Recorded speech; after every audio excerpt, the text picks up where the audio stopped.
Hello everyone, তোমরা সবাই কেমন আছো? আশা করি সবাই ভালো আছো। কেমন আছো সেটা কমেন্ট করে জানাবে। আজকে আমি শুরু করছি শতকরা হার এর অঙ্ক শর্টকাট ট্রিক্সে করাবো, খুবই শর্টকাট ট্রিক্সে, যেগুলো বারবার কম্পিটিটিভ এক্সাম বা চাকরির পরীক্ষায় এসেছিল। সেই অঙ্কগুলো আবারও আসতে পারে বা সেই টাইপের অঙ্কগুলো আবারও আসতে পারে, সেজন্য আজকে আমি এই অঙ্কগুলো আবার সমাধান করাচ্ছি। তো চলো দেরি না করে শুরু করা যাক। তার আগে একবার দেখে নিই যে কোন অঙ্কটা কত সালে কোন পরীক্ষায় এসেছিল। যেমন এই অঙ্কটি WBP প্রিলি 2019 সালে এসেছিল। এই প্রশ্নটি ফুড এসআই 2024 সালে এসেছিল। এই অঙ্কটি ফুড এসআই 2024 সালে এসেছিল। এই অঙ্কটি RRB ALP অ্যান্ড টেক 2018 সালে এসেছিল। এই অঙ্কটি WBP মেইনস 2018 সালে এসেছিল। এই অঙ্কটি SSC MTS 2023 সালে এসেছিল। এই অঙ্কটি WBP মেইনস 2022 সালে এসেছিল। এই অঙ্কটি ফুড এসআই 2024 সালে এসেছিল। এই অঙ্কটি ফুড এসআই 2024 সালে এসেছিল। অর্থাৎ একই টাইপের অঙ্ক বারবার একই পরীক্ষাতেই এসেছে, আবার বিভিন্ন পরীক্ষাতেও এসেছে। তাহলে চলো এবার আমরা এই প্রশ্নগুলো খুব শর্টকাট ট্রিক্সে সমাধান করি। চলো, প্রথম প্রশ্নটি আছে, কোনো সংখ্যার 35% যদি 91 হয় তবে সংখ্যাটি কত হবে? এই প্রশ্নটি অর্থাৎ এই প্রথম প্রশ্নটি শর্টকাট নিয়ম তো করাবই, তার আগে কি করে এই প্রশ্নটা খুব সহজে বুঝে অ্যান্সার করা যাবে সেজন্য আমি একটু ডিটেলস করাই। এখানে বলা আছে কোনো সংখ্যার, এই কোনো সংখ্যাটাকে আমরা যদি x ধরে নিই, কোনো সংখ্যাটাকে x ধরে নিই, তাহলে কোনো সংখ্যার এর আছে জন্য তাহলে গুণ চিহ্ন দেব, দিয়ে আমরা করব কি, এই যে 35%, এই 35টাকে লিখব উপরে, আর পার্সেন্টেজ চিহ্নের পরিবর্তে নিচে লিখব 100, ইকুয়াল টু এই সংখ্যাটাই কত হয়ে যাবে, 91 হয়ে যাবে। এই সংখ্যাটাই কত হয়ে যাবে, 91। এবার কাটাকুটি করব, তাহলে কাটাকুটি করলে এখানে আসবে 5 7 35 7, আর এখানে আসবে 5 20 100। এবার এই 7 দিয়ে যদি আমি 91কে কাটাকুটি করি তাহলে 7 13 91 হবে। তাহলে আমরা এখানে কি পাচ্ছি, সুতরাং x ইকুয়াল টু পাচ্ছি আমরা এই 20 আর 13 গুণ হবে, তাহলে 13 দুগুণী হবে 26, 260 হবে। 13 দুগুণী 26, এই শূন্যটা এখানে বসিয়ে দাও, তাহলে 260 হচ্ছে। তাহলে এই অঙ্কটাই সঠিক উত্তর হবে, তাহলে 260। এবার এই অঙ্কটাই আমরা শর্টকাট ট্রিক্সে এবার করব। শর্টকাট ট্রিক্সে কী করে করব, এই যে 91 আছে, 91কে লিখব 91, ইন্টু চিহ্ন দিয়ে এই পার্সেন্টেজ চিহ্নের পরিবর্তে 100 লিখব, পার্সেন্টেজ চিহ্নের পরিবর্তে 100 লিখব, আর নিচে লিখব এই পার্সেন্টেজের যে সংখ্যাটা আছে সেটা লিখব, অর্থাৎ 35। এবার যদি কাটাকুটি করি ব্যাস অঙ্কটা হয়ে যাবে। 35কে তোমরা 5 দিয়ে কাটো, 5 7 35, 100কে 5 দিয়ে কাটলে 5 20 100। এবার 7 দিয়ে 91কে কাটলে হবে 13, তাহলে কি পাচ্ছি আমরা, 13 দুগুণী 26 পাচ্ছি, 26। আর কি পাচ্ছি, এই শূন্যটা আমাদের এখানে বসাতে হবে, অর্থাৎ সঠিক উত্তর হবে অপশন এ 260। কি মজার অঙ্ক, খুব সহজেই যদি একবার বুঝে যাও তাহলে 2 থেকে 3 সেকেন্ডের মধ্যেই বা মাইন্ডেই মস্তিষ্কেই ক্যালকুলেশন করে নিতে পারবে। একটি সংখ্যার 20% 1/30 হলে সংখ্যাটি কত? কি করব, তাহলে এই যে 1/30 আছে এটাকে লিখব, ইন্টু চিহ্ন দিয়ে লিখব 100, আর নিচে লিখব কত, তোমাদের চোখে পড়ার সাথে সাথে হয়ে যাবে, নিচে লিখব 20। এবার এই যে নিচের এই শূন্য আর উপরে এই শূন্য কাটবে, এই শূন্য আর এই শূন্য কাটবে, তাহলে আমরা কি পাচ্ছি হলো উপরে এককে 1 হবে, আর এই 3 আর 2 গুণ হবে, তাহলে 3 দুগুণী 6। সঠিক উত্তর হবে অপশন এ 1/6। কোনো স্কুলের ছাত্রছাত্রীদের 60% ছাত্রী, মানে মোট যতগুলো ছাত্রছাত্রী আছে তার মধ্যে 100 জনের মধ্যে 60 জন হচ্ছে ছাত্রী, তাহলে বাকি 40 জন হবে ছাত্র। যদি ওই স্কুলে মোট 690 জন ছাত্রী থাকে তখন ওই স্কুলে মোট ছাত্রছাত্রীর সংখ্যা কত হবে? কি করব আমরা, তাহলে এই যে এখানে যেটা আছে অর্থাৎ 690, এই 690 লিখব, লিখে গুণ চিহ্ন দেব, দিয়ে কত লিখব, 100, কত লিখব, 100, আর নিচে লিখব এই পার্সেন্টেজে যে সংখ্যাটা আছে সেটা লিখব, অর্থাৎ 60 লিখব। এবার এই নিচের 100 উপরের 100 কেটে যাবে, 3 দিয়ে কাটলে 3 দুগুণী 6 হবে, আর 3 দিয়ে এটাকে কাটলে 23 হবে, 3 দুগুণী 6, 3 3 9, 2 দিয়ে 100কে কাটলে হবে 50।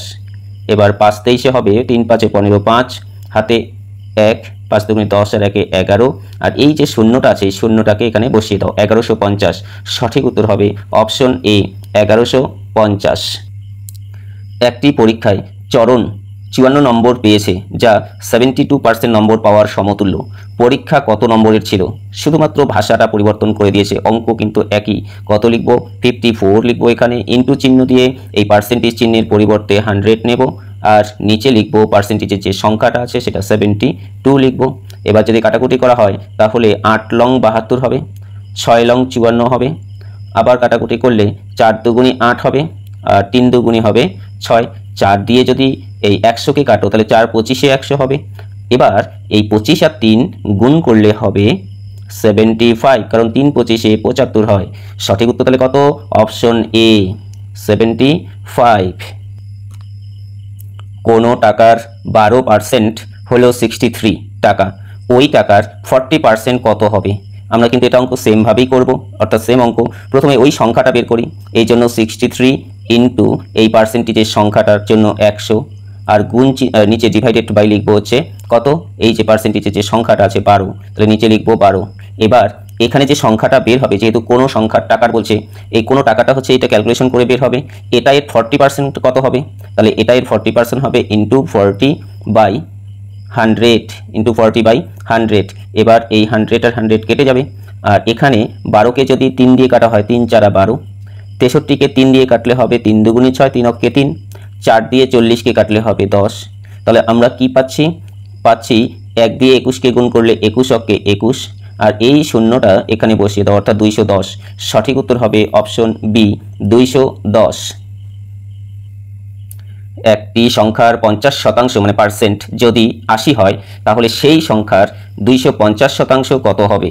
একটি সংখ্যার 50%, তাহলে এটা আমরা কি করব? এই যে 80 আছে 80কে লিখব 80, গুণ চিহ্ন দিয়ে এই শতাংশ কথাটার জন্য এখানে লিখব 100 আর নিচে লিখব এই শতাংশ সংখ্যাটা অর্থাৎ 50, গুণ চিহ্ন দিয়ে লিখব এখানে বলা আছে আবার 250%, অর্থাৎ আগের অঙ্কটার মতো একই। তাহলে এখানে লিখব উপরে 250 আর পার্সেন্টেজ এই যে শতাংশ যে আছে এর জন্য নিচে লিখবো আমরা 100। তাহলে এই 100 কেটে যাবে, এই শূন্য আর এই শূন্য কেটে যাবে।